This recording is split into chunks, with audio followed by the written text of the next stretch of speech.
неден жасалады? Отыр қызым. Құрт деген сүттен жасалады.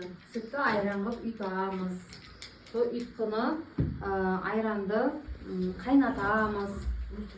Одан кейін содан неге қайнатып, осындай сүзбе жасаймыз. Сүзбеден құрт жасалады. Бұл құрт жасалу жолы тоз саламыз сүтқа.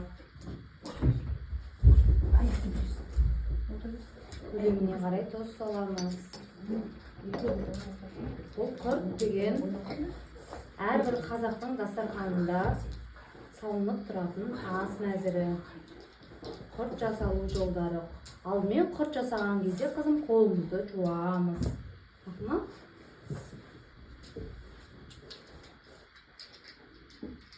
Құрт жасаймыз. Бұл құртты кептіреміз.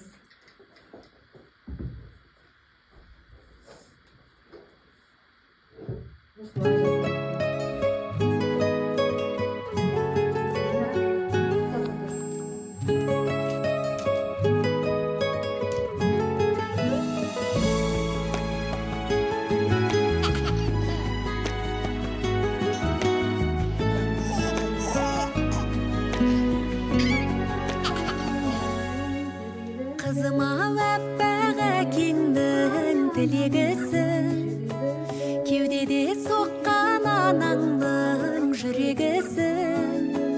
Көктегі күнім қызғалдақ гүлім ау өмірімнің, өлшеусіз бағы екеніңді өзің ой білемісің.